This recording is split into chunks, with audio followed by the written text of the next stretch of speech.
Mukunda jewellers మొట్టమొదటి factory outlet ఇప్పుడు కూకట్పల్లి, కొత్తపేట్, సోమాజిగూడ మరియు ఖమ్మంలో. నమస్తే, వెల్కమ్ టు సుమన్ టీవీ. నేను మీ Suman TV Usha. Johnny master specially 2 days నుంచి మనం చూసుకుంటే ఈయనకు సంబంధించి ఒక న్యూస్ మనం వింటూ ఉన్నాము.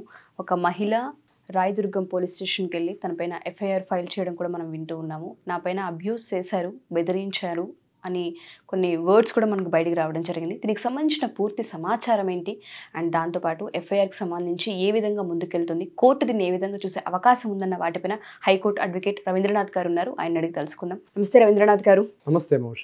సడన్గా 2 రోజుల నుంచి మనం వింటూ ఉన్నాము ఈ న్యూస్కి సంబంధించి ఎఫ్ఐఆర్ ఒకటి ఫైల్ అవ్వడం జరిగింది. పోలీసులు మాట్లాడుతుంటే కూడా మనం వింటూ ఉన్నాము.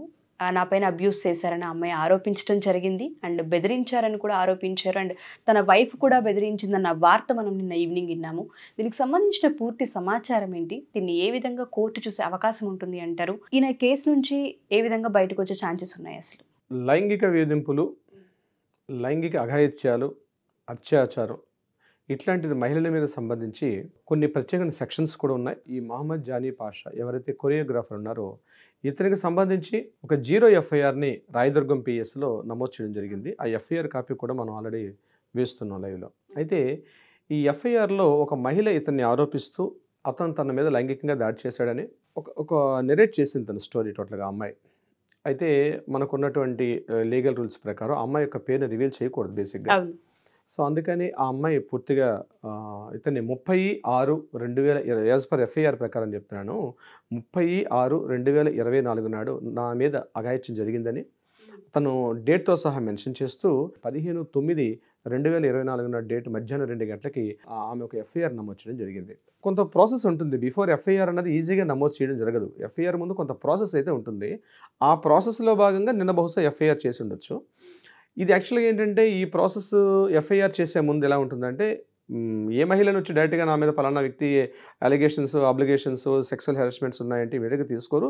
పోలీసులు కూడా కొంత బేసిక్ నాలెడ్జ్ ఇస్తేనే దాన్ని ఇంకా ఇంటరాగేషన్ పరిధిలో తీసుకెళ్తారు వాళ్ళు. సో కొంత బేసిక్ నాలెడ్జ్ తీసుకున్నారు దానికి. లేకుండా అయితే డైరెక్ట్గా ఎఫ్ఐఆర్ చేసే విధానం అయితే ఉండదు. బయట రకరకాల రూమర్స్, వార్తలు అవన్నీ కోర్టు అవన్నీ పరిగణలోకి తీసుకోదు. సో ఎఫ్ఐఆర్ ఏం చేశారు, 0 ఎఫ్ఐఆర్ నమోదు చేశారు. 0 ఎఫ్ఐఆర్ అంటే ఏంటంటే, ఫర్ ఎగ్జాంపుల్ మనం ఒక పోలీస్ స్టేషన్కి వెళ్ళి ఒక కంప్లైంట్ ఇద్దాం అనుకుంటే, మీరు మా పోలీస్ స్టేషన్ పరిధిలో లేదు, మీరు పలానా పోలీస్ స్టేషన్కి వెళ్ళమని చెప్తారు. సో 2018లో వచ్చినటువంటి కేంద్ర ప్రభుత్వ చట్టాల ప్రకారం ఎలా మారిందంటే, మనం ఎక్కడైనా ఎఫ్ఐఆర్ నమోదు చేసుకోవచ్చు. ఎక్కడ కంప్లైంట్ చేసినా పోలీసులు తీసుకొని కంప్లైంట్ నమోదు చేసుకొని ఏ పోలీస్ స్టేషన్ పరిధిలోకి వస్తుందో ఆ పోలీసులు దాన్ని ఫార్వర్డ్ చేస్తారు. This is called 0 FIR. So ఈమె రాయదుర్గం పిఎస్లో ఈవిడ కంప్లైంట్ చేయడం జరిగింది. బట్ ఈవిడ ఉన్నటువంటి పరిధంతా కూడా నార్సింగ్ పోలీస్ స్టేషన్ పరిధి వస్తుంది కాబట్టి నార్సింగ్ పోలీస్ స్టేషన్కి ఇది ఫార్వర్డ్ చేయడం జరిగింది. సో ఇదంతా ఇట్స్ కాల్డ్ 0 ఎఫ్ఐఆర్ అనే టెక్నాలజీ ప్రకారం నేను చెప్తున్నాను. సో తను ఏదైతే అబ్యూజ్ చేసినట్టు తన మీద ఎలా చేసిన విషయాన్ని కూడా ఆవిడ నెరేట్ చేసింది. అందులో ఉన్నటువంటి ఎఫ్ఐఆర్లో ఆవిడ ఏదైతే కంప్లైంట్ చేసిందో దాని యొక్క నేను స్టోరీ చెప్తాను.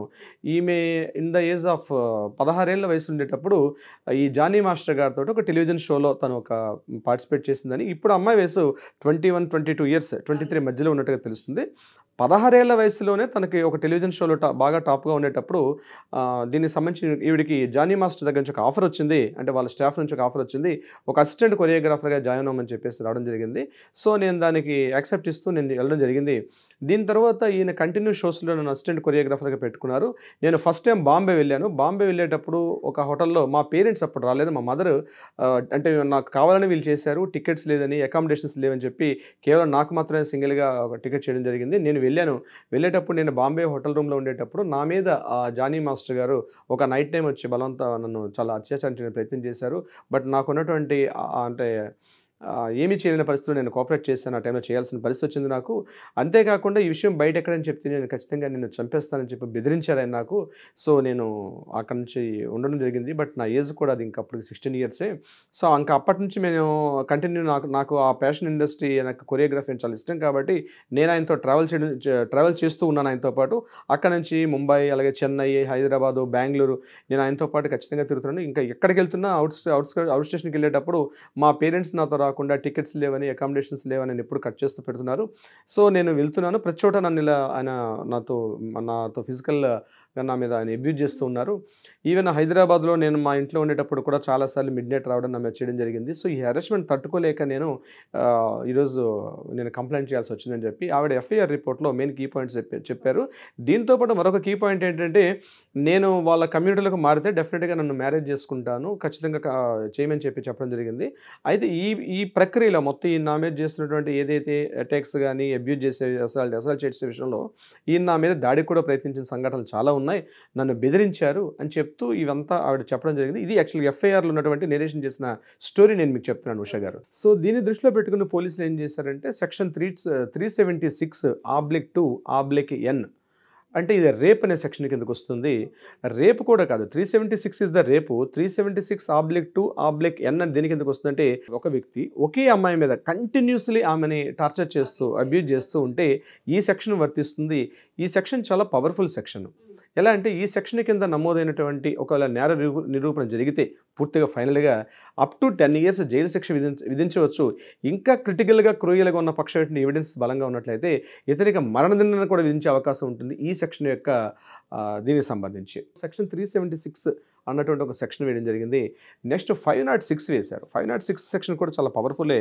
అది కూడా క్రిమినల్ ఇన్హిబిటేషన్ అంటారు దాన్ని, యాక్చువల్గా ఇంటిమిటేషన్ అంటారు యాక్చువల్గా. ఇది చాలా పవర్ఫుల్. అంటే ఏంటంటే బెదిరింపు చేయడం. 506 అనేది అంటే బెదిరించడం అంటే ఇందులో 2 రకాల బెదిరింపులు ఉంటాయి. అంటే మామూలుగా బెదిరించడం, తీవ్రంగా బెదిరించడం. మామూలు బెదిరింపు అంటే నేను అంత చూస్తా, నా పని చేయకపోతే బాగుండదు, ఇట్లా దిస్ కాల్డ్ బెదిరింపులు. దీనికి కూడా నేను చెప్పినట్టు వినకపోతే నీ అంత చూస్తా ఇట్లా. అది తీవ్రమైన బెదిరింపులు. నువ్వు కానీ నా పని నేను చెప్పినట్టు చేయకపోతే నేను చంపేస్తా, నీ ఇల్లు తగలబెడతా, నీ ఆస్తులు స్వాధీనం చేసుకుంటా, లేకపోతే మొత్తం నీ మీద నేను చేసిన అన్ని కూడా మొత్తం నేను సోషల్ మీడియాలో పెడతా, ఇగో నా దగ్గర మొత్తం ఇన్ని ప్రూఫ్స్ ఉన్నాయి, నీ ఎంత చూస్తా, నిన్ను చంపేస్తా అని తీవ్రమైన పదజాలంతో చేసేదని 506లో 2 సెక్షన్స్ ఉంటాయి. అయితే అక్కడ ఆబ్లిక్స్ ఏం పెట్టలేదు, 506 అన్నారు. దీనికి కూడా నేర నిరూపణ అయితే ఖచ్చితంగా అప్ టు 10 years జైలు శిక్ష ఉంటుంది. కానీ సామాన్య బెదిరింపులు అయితే మాత్రం 1 to 3 years వరకు మాత్రమే బెదిరింపులు ఉంటాయి. తీవ్ర బెదిరింపులు అయితే అప్ టు 10 years వరకు కూడా చేసే విధంగా ఉంటుంది. ఇది ఒక సెక్షన్. ఇక మూడోది ఏం పెట్టారంటే సెక్షన్ 323 అని పెట్టారు. సెక్షన్ 323 దేని చెప్తుందంటే 323 ప్రకారం ఏదైనా పదునైన ఆయుధం, ఒక కత్తి కానీ, ఒక తుపాకీ కానీ, లేకపోతే ఏదైనా ఆయుధంతో బెదిరించడం, నేను చంపేస్తా, నిన్ను పొడుస్తా అని హత్య అని అంటే ప్రయత్నించడం అనమాట. జరగలేదు బట్ చేసే ప్రయత్నం చేయడం. అలాగే ఒక రెడ్ కలర్ ఆ యాసిడ్స్ అంటే చూసారండి, యాసిడ్ వేయడాలు, నేను యాసిడ్ ఏవో వేసేస్తాను, ముఖం మీద వేసేస్తా అంటూ బెదిరించడం, ఇట్లాంటి వాటికి సంబంధించి ఆయుధానికి సంబంధించి బెదిరింపు చేసే ప్రయత్నాలు సెక్షన్ 323 కిందకు వస్తుంది. ఇది కూడా ఒక ప్రమాదమైనటువంటి సెక్షనే. ఇది కూడా కాగ్నిజబుల్ అఫెన్సెస్. ఈ కాగ్నిజబుల్ అఫెన్సెస్కి ఇప్పుడు నేను చెప్పే ఈ 3 సెక్షన్స్ మీద ఇతనికి ఎఫ్ఐఆర్ నమోదు చేశారు. అయితే నమోదు చేస్తారు, అది ప్రూవ్ చేయడం అంతా కోర్టుకు సంబంధించిన విషయం కాబట్టి. అయితే ఒకవేళ దీనికి సంబంధించి ఇప్పుడు నేను చెప్పినట్టు ఈ సెక్షన్స్ సంబంధించి ఇతన్ని రిమాండ్లోకి తీసుకుంటారు. ఫస్ట్ పోలీసులు ఏం చేస్తారంటే, ఆల్రెడీ నాకు తెలిసి ఇది మ్యాజిస్ట్రేట్ లేకుండా అరెస్ట్ చేసే అవకాశం ఉండదు. ఈ నార్సింగి పోలీస్ స్టేషన్ ఏదైతే ఉందో ఇది రాజేంద్రనగర్ పిఎస్ కింద పరిధిలోకి వస్తుంది కాబట్టి రాజేంద్రనగర్ కోర్టులో కదా సార్, రాజేంద్రనగర్ కోర్టు కిందకు వస్తుంది. రాజేంద్రనగర్ కోర్టులో ఈ విషయం చెప్పిన తర్వాత అక్కడ మ్యాజిస్ట్రేట్ పర్మిషన్ తీసుకొని అరెస్ట్ చేసే అవకాశం ఉంటుంది. సో అరెస్ట్ చేసిన తర్వాత ఈయన ఇమీడియట్గా కోర్టులో రిమాండ్కి పంపిస్తారు. కోర్టులో జడ్జి గారి ముందు అంటే ఇంట్రాగేషన్ చేస్తారు. ఇది 2 రకాలుగా ఉంటుంది. పోలీస్ కస్టడీలో తీసుకొని ఇంట్రాగేషన్ స్టార్ట్ చేస్తారు పోలీసులు. అంటే పలానా అమ్మాయి మీ మీద వచ్చి కంప్లైంట్ ఇచ్చింది, is it right are wrong అన్నది వాళ్ళు ఇన్వెస్టిగేషన్ స్టార్ట్ చేస్తారు. ఇది 14 days రిమాండ్ ఉంటుంది. అయితే ఇక్కడ బెయిల్ వస్తుందా రాదా అన్న విషయమే జరుగుతుంది. సో ఇక్కడ 2 రకాలుగా ఉంటాయండి ఉష గారు. ఎలా అంటే ఇష్యూ అరెస్ట్ వారెంట్కి బిఫోరే ఒక బెయిల్ అప్లై చేసుకోవచ్చు. దాన్ని యాంటిసిపేటరీ బెయిల్ అంటారు దాన్ని. అంటే ఇతను అబ్స్కాండ్లో ఉంటాడు, అబ్స్కాండ్లో ఉండి దాన్ని డిస్ట్రిక్ట్ మ్యాజిస్ట్రేట్ అండర్లో ఈ విషయం చెప్పి చేయొచ్చు. ఇది యాంటిసిపేటరీ బెయిల్. బట్ అది వస్తుందని మనం చెప్పలేం. ఇది మేబీ మే నాట్ బి, రావచ్చు రాకపోవచ్చు యాంటిసిపేటరీ బెయిల్. ఒకవేళ డిస్ట్రిక్ట్ కోర్టు కూడా లేకపోతే హైకోర్టుకి అప్పీల్ చేస్తారు బెయిల్కి. In the meanwhile of అరెస్ట్లోనే ఉన్నటప్పుడు ఏం చేస్తారు. లేదు ఒకవేళ ఈయన అరెస్ట్ చేసిన తర్వాత ఒక బెయిల్ రాలేదనుకోండి, ఈయన 14 days రిమాండ్కి పంపిస్తారు. 14 days రిమాండ్లో ఉన్నప్పుడు కూడా ఈయనకి మళ్ళీ బెయిల్ అప్లై చేస్తారు. ఇప్పుడు ఎవరన్నా అలాంటి అడ్వకేట్స్ ఉన్నామంటే డెఫినెట్గా మేము బెయిల్ అప్లై చేస్తాం. బెయిల్ ఫస్ట్ టైం రావచ్చు. అయితే ఇది కాగ్నిజబుల్ అఫెన్స్ కాబట్టి ఫస్ట్ టైం అటెంప్ట్లో బెయిల్ రాకపోవచ్చు. బెయిల్ రాకపోయినప్పుడు కూడా రిపీటెడ్గా బెయిల్ వేస్తుంటాం, మళ్ళీ క్యాన్సిల్ అవుతుంది, బెయిల్ వేస్తాం. ఇది it is a legal process అది. సో 14 days అయిన తర్వాత కూడా మళ్ళీ ఈలోగా పోలీసులు ఏం చేస్తారంటే ఇప్పుడు ఈ జరిగిన సంఘటనకు సంబంధించి మొత్తం కూడా టోటల్ స్టోరీని is it true right are wrong అని మొత్తం కలెక్ట్ చేస్తారు. కలెక్ట్ చేసినప్పుడు ఇదంతా కూడా ఛార్జ్ షీట్ ఫైల్ చేస్తారు. ఆ ఛార్జ్ షీట్కి మ్యాక్సిమం టైం 60 డేస్ నుంచి 90 డేస్ వరకు టైం ఉంటుంది. ఈ 60 డేస్ లోపల ఈయనకి బెయిల్ ఇవ్వాలా ఇవ్వకూడదని కోర్టు నిర్ణయిస్తుంది దీనికి సంబంధించి. బట్ నాకున్నటువంటి నాలెడ్జ్ ప్రకారం అయితే అప్ టు 30 డేస్ వరకు నీకు బెయిల్ వచ్చే అవకాశం లేదు. ఈ 30 డేస్ అయితే డెఫినెట్గా ఈ సెక్షన్స్ ప్రకారం అయితే అరెస్ట్ చేస్తే మాత్రం పిల్లలు ఉండే అవకాశం అయితే డెఫినెట్గా ఉంటుంది లీగల్ ప్రకారంగా. సో వన్స్ కోర్టులో ఇవన్నీ ట్రయల్స్ అంతా ఎప్పుడు స్టార్ట్ అవుతాయి అంటే ఈ ఛార్జ్ షీట్ ఫైల్ చేసిన స్టార్ట్ అవుతుంది. ఛార్జ్ షీట్ ఫైల్ చేస్తే మాత్రం డెఫినెట్గా క్యాండిడేట్కి ఎవరైతే ఉంటారో ఆ నిందితుడని ఎవరైతే భావిస్తున్నారో అక్యూజ్డ్కి డెఫినెట్గా బెయిల్ ఇవ్వాల్సిన అవసరం ఉంది, ఇస్తారు. సో పోలీసులు ఇక్కడ ఏం చేస్తారంటే ఛార్జ్ షీట్ ఇవ్వకుండా కొంత టైం తీసుకుంటారు. అంటే టోటల్ ఇన్వెస్టిగేషన్ మొత్తం ఇంట్రాగేషన్స్ అన్నీ చేసి టోటల్ ఫైలింగ్ సబ్మిషన్ చేయాలి. ఇప్పుడు ఏదైతే ఈ సెక్షన్స్ ప్రకారం చేశారో, ఒకవేళ ఇక్కడ ఒక విషయం మీకు తెలియపరచాలి లీగల్ పాయింట్ ఆఫ్ వ్యూ. పోలీసులు ఇప్పుడు ఏదైతే ఎఫ్ఐఆర్ నమోదు చేశారో ఇవి కరెక్ట్గా అనుకున్నట్టుగా లేదనుకోండి, ఒకవేళ మాలాంటి అడ్వకేట్స్ కానీ మనం సంప్రదించినట్లయితే మేము ఒకవేళ లేకపోతే డైరెక్ట్గా పోలీసుల మీద మనం డ్యామేజ్ చుట్టేస్తాం. అది పోలీసులకు కూడా అసలు ప్రమాదం. అది అందుకనే ఏదో వచ్చారు ఎవరో ఒక అమ్మాయి వచ్చి చెప్పేసింది నా మీద పలానా చేసినట్టు ఇమీడియట్గా చేయండి, అంత ఈజీగా ఎఫ్ఐఆర్ చేయాలి. ఎఫ్ఐఆర్ చేశారంటే వాళ్ళకి దగ్గర కొంత సపోర్టింగ్ డాక్యుమెంట్ ఉంటేనే చేస్తారు, లేకుండా ఒక పిలుస్తారో మాట్లాడతారో మందలిసి పంపించేస్తారు పోలీస్ స్టేషన్లో. ఎఫ్ఐఆర్ దాకా వెళ్ళిందంటే సమ్ బేసిక్ ఎవిడెన్సెస్ ఉంటేనే చేస్తారు. ఇట్స్ ప్రైమరీ నాలెడ్జ్ అని చెప్తున్నాను. సో ఈ విషయానికి సంబంధించి అయితే కొంత వాళ్ళ దగ్గర ఉండొచ్చని నేను అనుకుంటున్నాను, లేకపోతే వాళ్ళ డ్యూటీకి ఇబ్బంది అక్కడ డ్యామేజ్ షోటు. సో మీరు అన్నట్టుగానే ఎఫ్ఐఆర్కి సంబంధించి కనుక చూస్తే వీటిని ఏ విధంగా కోర్టు ఇన్వెస్టిగేషన్ చేస్తూ ఉంటుంది, ఎంక్వైరీ ఏ విధంగా జరిగే అవకాశం ఉంటుంది అంటారు? ఎందుకంటే మీరు చెప్పినవన్నీ కూడా చాలా బలంగా కనిపిస్తూ ఉన్నాయి సెక్షన్స్, ఆ రూల్స్ కనుక మనం చూస్తే. సో ఇప్పుడు ఎవరైతే విక్టిమ్ ఉన్నారో ఆవిడ ఏ విధంగా ముందుకెళ్ళే అవకాశం ఉంటుంది అంటారు, ఇన్వెస్టిగేషన్ ఏ విధంగా జరిగే అవకాశం ఉంటుంది అంటారు? ఫస్ట్ ఈమెని హోమ్కి పంపిస్తారండి అమ్మాయిని. ఆమె చెప్పినటువంటి లైంగిక ఆరోపణలు అన్నీ ఉన్నాయా లేదని చెప్పి ఆమెను వైద్య పరీక్షలు చేస్తారు. వైద్య పరీక్షలు చేస్తారు. తర్వాత ఆవిడ ఇచ్చినటువంటి ఎవిడెన్సెస్ ఏవైతే ఉన్నాయో, ఎందుకంటే ఇంకొకటి కీ పాయింట్ మనం మర్చిపోయాం ఉష గారు. ఆ అమ్మాయి ఇన్ ద ఏజ్ ఆఫ్ 16 yearsలో ఆమె జరిగిందని చెప్పింది ఆమె 16 ఏళ్ళ నుంచి. సో ఇది యాక్చువల్గా పోక్సో చట్టం కూడా ఇక్కడ అప్లై అవుతుంది నెంబర్ 1, ఎందుకంటే 16 ఏళ్ళు అంటే మైనర్ బాలిక అప్పటికి. సో మైనర్ బాలిక కాబట్టి మరి పోక్సో చట్టం నాకు ఆ ఎఫ్ఐఆర్ వచ్చిందా లేదా నాకు తెలియదు. బట్ ఇప్పుడు ఇన్వెస్టిగేషన్లో వాళ్ళు అది అంటే ఎనీ టైం వాళ్ళు పెంచుకోవచ్చు, అంటే ఎవిడెన్స్ బాగా వస్తుంటే కొత్త సెక్షన్స్ కూడా ఇంపోజ్ చేసే అవకాశం ఉంటుంది పోలీసులకి. మరి దీనికి సంబంధించి పోక్సో చట్టం అప్లై అవుతుందా లేదు తర్వాత లేటర్ విల్ డిసైడ్. అయితే పోలీసులు ఆమెని హోమ్కి పంపిస్తారు. హోమ్లో పూర్తిగా ఇంట్రాగేషన్స్ చేస్తారు, ఆమె పూర్తిగా ఎవిడెన్స్ తీసుకుంటారు. ఆమె దగ్గర ఎన్ని రకాల ఎవిడెన్స్ ఉంటే అన్నీ కూడా ప్రొవైడ్ చేయడం జరుగుతుంది. దీనికి సంబంధించి మెడికల్ టెస్టులు చేస్తారు. ట్రయల్స్కి వెళ్ళడానికి మీకు నాకు తెలిసి ఈ కేసుకి అయితే ట్రయల్స్కి వెళ్ళడానికి అట్లీస్ట్ 1 year పడుతుంది. 1 year పడుతుంది. బిఫోర్ 1 year ఇమీడియట్గా కోర్టు కమాన్ రా అని చెప్పి ట్రయల్స్ పిలిచే అవకాశం ఉంది. ఎందుకంటే పోలీసులు ఛార్జ్ షీట్ ఫైల్ చేయాలి, ఛార్జ్ షీట్ ఫైల్ చేసిన వీళ్ళు కౌంటర్ పాయింట్ అయ్యాలి, WS వేయాలి, రిటర్న్ స్టేట్మెంట్స్ వేయాలి, కొంత బిఫోర్ ట్రయల్స్ కొన్ని లీగల్ ప్రాసెస్ ఉంటుంది. ఇవంతా అయినాక అప్పుడు పిలుస్తారు వాళ్ళు. ఓకే, సో మీరు అన్నట్టుగానే ఈ కేసుకి సంబంధించి కనుక చూస్తే చాలా విషయాలు మాట్లాడుకోవాల్సిన అవసరం ఉందని తెలుస్తుంది. లీగల్ నాలెడ్జ్ కూడా చాలా అవసరం ఆడియన్స్కి. ఎందుకంటే ఇవాళ రేపు చాలా వాటిపైన అవగాహన లేకనే చాలా వాటికి విక్టిమ్స్ అయిపోయి బాధితుల్లా మిగిలిపోతూ ఉన్నారు. ఎస్పెషల్లీ జానీ మాస్టర్ కేసుకి సంబంధించి ఫర్దర్గా ఏ విధంగా ఇన్వెస్టిగేషన్ జరుగుతుంది? ఇక్కడ మరొక విషయం వర్ష గారు, ఈ ఇష్యూ ఎప్పుడైతే ఎఫ్ఐఆర్ నమోదైందని తెలియగానే నిన్న పార్టీ నుంచి కూడా ఆయనకి సస్పెండ్ చేశారు.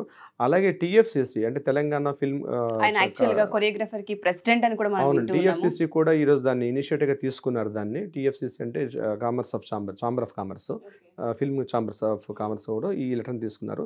ఇంకొకటి అంటే ఉమెన్ సేఫ్టీ వింగ్ WSW అంటారు. ఆవిడ షికాగోలో ఈజ్ DGP ఆవిడ president. Women safety wing WSW అని ఒక విభాగం ఉంది, మహిళా విభాగం. ఆ మహిళా విభాగం నుంచి వీడికి వచ్చింది. యాక్చువల్లీ కంప్లైంట్ చేసిన తర్వాత ఇమీడియట్గా కంప్లైంట్ తీసుకోలేదు. దీని వెనకాల ఒక మహిళా సంస్థ కూడా వచ్చి వీటితో కోఆపరేట్ చేశారు. సో ఈవిడ ఫస్ట్ అక్కడ కూడా వెళ్ళారు, ఉమెన్స్ వింగ్ కూడా వెళ్ళి మాట్లాడడం జరిగింది. సికాగోయల్ గారు కూడా మాట్లాడుతున్న ఒక స్టేట్మెంట్ ఇచ్చారు. ఏంటంటే మా దగ్గరికి కొంతమంది వచ్చారు, కొంతమంది సినీ ప్రముఖులు కూడా రావడం జరిగింది. దీని వెంబడి మీరు చేయాలంటే ముందు దీనికన్నా బిఫోర్ మీరు మాకు పిఎస్కి వచ్చే ముందు, అంటే పోలీస్ స్టేషన్ లా అండ్ ఆర్డర్కి వచ్చే బిఫోరే మీరు దీన్ని పోష్ యాక్ట్ ఉంది, మీకు prevention of sexual harassment act 2017 ఉంది కదా, అంటే మీరు ఎందుకు చేసుకోలేదు ICC అంటే ఒక ఇంటర్నల్ కోర్ కమిటీ ఉంటుంది వాళ్ళకి, అక్కడ మీరు కంప్లైంట్ చేయాలి కదా మీరు అని మేము కూడా చెప్పడం జరిగింది. దానికి ఇమీడియట్గా వాళ్ళు ఇనిషియేట్ తీసుకున్నారని చెప్పడం జరిగింది.